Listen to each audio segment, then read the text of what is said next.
43,000 landlines in Norfolk couldn't be used to make 999 calls for 3 hours this morning. A power problem shut down the BT telephone exchange. It affected Norwich, Hunstanton and North Walsham. Landlines also went down in the reception of the Queen Elizabeth Hospital in King's Lynn. The Stena services from Harwich and Essex have sold out for the next 2 days. There's also limited availability for Sunday. It comes as people search for alternative modes of transport following the closure of the airspace in England and Wales. In football, Paul Ince has quit as manager of MK Dons, but his resignation won't take effect until the end of the season. Today, Ince was given a 5-match touchline ban by the FA after being found guilty of improper conduct. In the football tomorrow, some potential highs and lows. Norwich could just about secure promotion if results go their way, but Southend could slip closer towards relegation if they get beaten. Kevin Birch looks ahead to the action this weekend. It's been a frustrating season for Ipswich. In the end, the priority was to avoid the drop, and they did, with victories like this, their last outing at home and a 2-1 win over Reading. Tomorrow, Doncaster come to Portland Road, and injuries will force town changes. Defender Damien Delaney is out of action for up to 3 months. In League One, Norwich hope rivals Millwall slip up in their match tonight. If they do, the Canaries could all but clinch promotion if they beat Charlton on Saturday. Manager Paul Lambert appreciates how tense it's getting for the fans.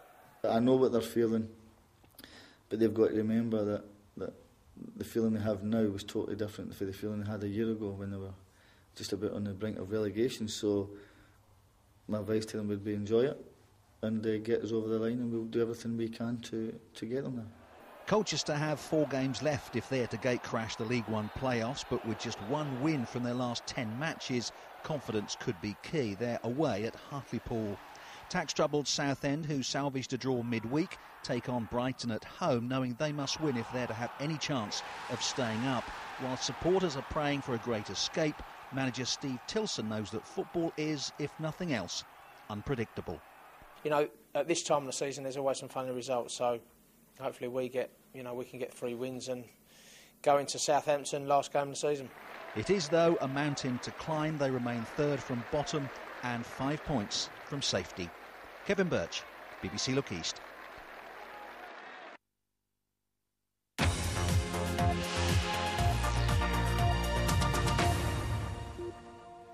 Now, an unusual regular has made herself at home in a local pub in Luton.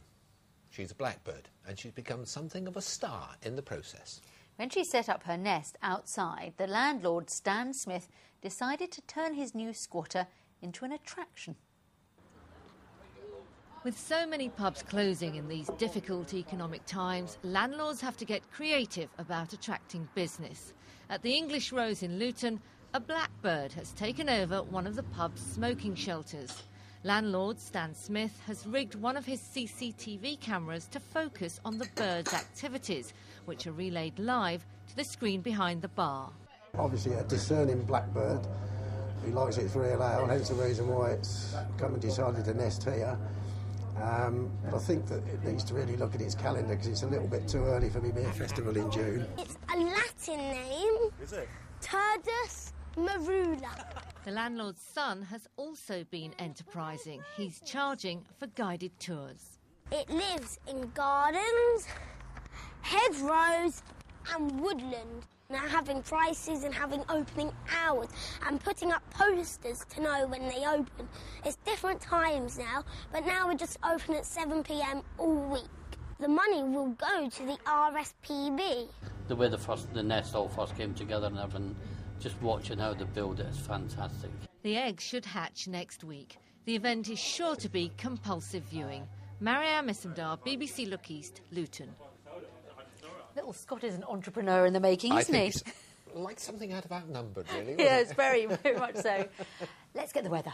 It's looking good, actually. Nice weekend coming up. Plenty of sunshine. Good opportunities to get some nice photographs of the sunsets. We've had some sent in to us showing how attractive it can look. A little bit of dust in the atmosphere from the volcanoes over Iceland drifting down across the country will lead to some quite colourful sunsets during the course of the weekend, I'm sure.